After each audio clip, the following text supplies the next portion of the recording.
بسم اللہ الرحمن الرحیم۔ شروع اللہ کے نام سے جو بڑا مہربان اور نہایت رحم کرنے والا ہے۔ آج ہم یہاں تذکرہ کر رہے ہیں حضرت نوح علیہ السلام کا۔ آپ علیہ السلام اللہ کے مشہور نبی ہیں۔ آپ علیہ السلام کے نام سے منسوب قرآن پاک میں مستقل ایک سورت ہے جس کا نام سورہ نوح ہے۔ حضرت آدم علیہ السلام اور آپ علیہ السلام کے درمیان تقریباً 1000 سال کا فصل تھا۔ آپ علیہ السلام کی عمر بھی طویل ہوئی اور 950 سال تک آپ علیہ السلام نے اللہ کے دین کی تبلیغ کی اور لوگوں کو خدائے واحد و یکتا کی عبادت کی دعوت دیتے رہے، مگر اتنی طویل مدت میں صرف 80 لوگ ایمان لائے۔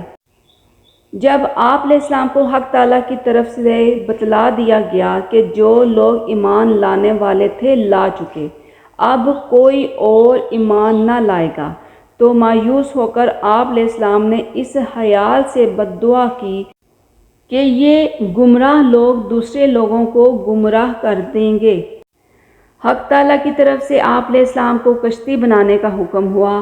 آپ علیہ السلام جانتے نہ تھے کہ کشتی کیسے ہوتی ہے، کیسے بنتی ہے، اس لیے اللہ تعالیٰ نے اپنی نگرانی میں بنانے کا حکم دیا۔ کفار جب آپ علیہ السلام کو کشتی بناتے دیکھتے تو آپ علیہ السلام کا مذاق اڑاتے۔ یہ کشتی کیا تھی؟ ایک بحری جہاز تھا جو 3 منزلہ تھا۔ جب جہاز مکمل ہو گیا، طوفان کی ابتدا ہوئی۔ آپ علیہ السلام نے ہر ایمان لانے والے اور ہر جانور کا ایک جوڑا اس میں سوار کر لیا۔ 6 مہینے تک یہ طوفان رہا۔ 10 محرم الحرام یوم عاشوراء کو یہ طوفان ختم ہوا اور کشتی جودی پہاڑ پر ٹھہری۔ حضرت نوح علیہ السلام کے ساتھ جو لوگ اور جانور اس کشتی میں سوار تھے، صرف وہی باقی بچے، باقی سب طوفان کی نذر ہو گئے۔ حضرت نوح علیہ السلام کو جب پروردگار عالم نے نبوت عطا فرمائی تو اس وقت کوئی بھی کلمہ توحید پر نہ تھا۔ سب بت پرست تھے، ہر قسم کی پوجا پاٹ اور ہر طرف غیر اللہ کا پرستش کا اندھیرا تھا۔ پروردگار عالم نے انسانوں پر رحم فرما کر حضرت نوح علیہ السلام کو اپنا فرمان دے کر ان کی ہدایت کے واسطے بھیجا۔ چنانچہ ارشاد باری تعالیٰ ہے، ہم نے نوح علیہ السلام کو اس قوم کی طرف رسول بنا کر بھیجا، پس وہ ان میں 50 کم 1000 سال ٹھہرے۔ حضرت نوح علیہ السلام نے اپنی قوم کو خدا کا پیغام پہنچایا، جیسا کہ سورہ نوح میں ارشاد ہے، بے شک ہم نے نوح کو ان کی قوم کی طرف رسول بنا کر بھیجا تھا کہ ایک دردناک عذاب آنے سے پہلے اپنی قوم کو اطلاع کر دو۔ نوح نے کہا، اے میری قوم، میں تم کو ایک صاف اطلاع دینے آیا ہوں، یہ کہ صرف ایک اللہ کی بندگی کرو، اس کی نافرمانی سے بچو اور میرا کہا مان جاؤ، تب وہ تمہارے گناہ بخش دے گا اور ایک مقررہ وقت کی تم کو مہلت دے گا۔ بے شک اللہ کی طرف سے جب مقررہ وقت آ جاتا ہے تو پھر ڈھیل نہیں ملتی۔ کاش تم یہ بات سمجھ لیتے۔ حضرت نوح علیہ السلام نے ہر طرح سے قوم کو سمجھایا، علن بھی، چھپ کر بھی اور مشورے سے بھی، کہ پروردگار عالم تمہارے گناہ معاف فرما دے گا، جیسا کہ فرمان باری تعالیٰ ہے۔ پھر اس کے بعد ہم نے کھلم کھلا ان کے سامنے اپنی دعوت کا اعلان کر دیا اور اکیلے میں چپکے سے بھی سمجھانے کی کوشش کی۔ چنانچہ میں نے کہا، اپنے پروردگار سے مغفرت مانگو، یقین جانو کہ وہ بہت بخشنے والا ہے، وہ تم پر آسمان سے پانی کی موسلا دھار بارش برسائے گا اور تمہاری امداد کرے گا مالوں اور بیٹوں کے ذریعے، اور تمہارے لیے باغات بنائے گا اور تمہارے لیے نہریں بنائے گا۔ حضرت نوح علیہ السلام نے کہا، اے میری قوم، تم خدا کی بندگی کرو، تمہارے مال میں بھی کثرت ہوگی اور تمہاری اولاد بھی زیادہ ہوگی اور قحط سالی بھی ختم ہو جائے گی، ہمیشہ بارشیں برسیں گی، تمہارے باغات میں میوے بھی کثرت سے ہوں گے۔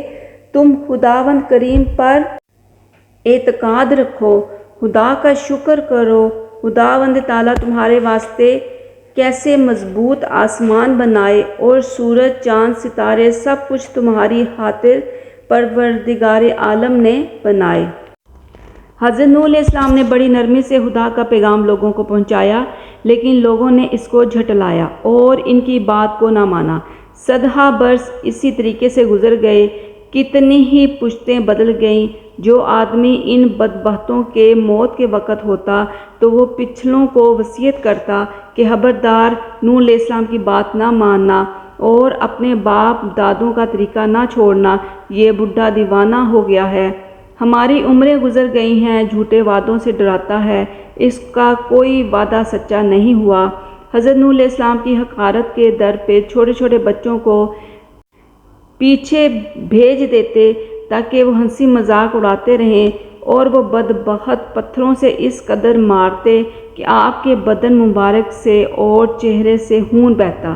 لیکن حضرت نوح علیہ السلام کو پروردگار نے اس قدر بردباری عطا فرمائی تھی کہ باوجود اتنے ظلم کے پھر بھی یہ دعا کرتے کہ یا رب میری قوم کو بخش دے، یہ مجھے نبی جان کر بے ادبی نہیں کرتے بلکہ یہ جاہل اور نادان ہیں۔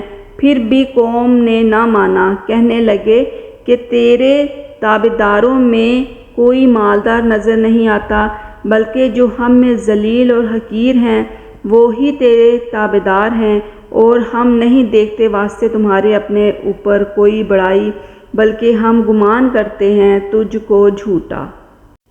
حضرت نوح علیہ السلام نہایت تنگ اور مایوس ہو گئے اور سخت پریشان ہوئے تو پروردگار عالم نے فرمایا اور نوح کی طرف وحی کی گئی کہ اب آپ کی قوم میں سے کوئی ایمان نہیں لائے گا سوائے اس کے جو ایمان لا چکا، پس آپ ان کاموں پر غمگین نہ ہوں جو وہ کر رہے ہیں۔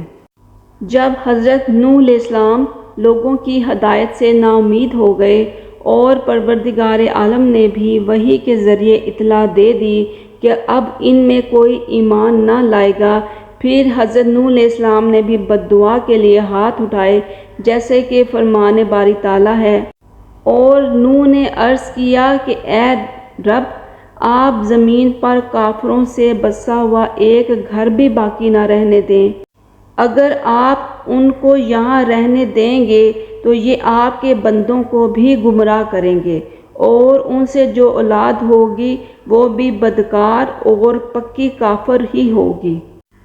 پھر حضرت نوح علیہ السلام نے دعا فرمائی، اے میرے رب، میری مغفرت فرمائیے اور میرے ماں باپ کی مغفرت فرمائیے، اور جو میرے گھر میں ایمان لا کر داخل ہوا ایسے سب ایمان والے مردوں کی اور ایمان والی عورتوں کی مغفرت فرمائیے۔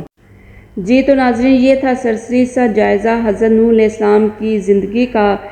اپنے نیکسٹ پارٹ میں ہم حضرت نوح علیہ السلام کی کشتی کا تفصیل سے آپ کو واقعہ سنائیں گے۔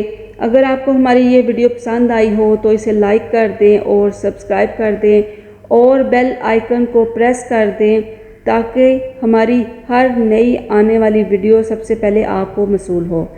اپنا اور اپنے پیاروں کا بہت زیادہ خیال رکھیں۔ اللہ حافظ۔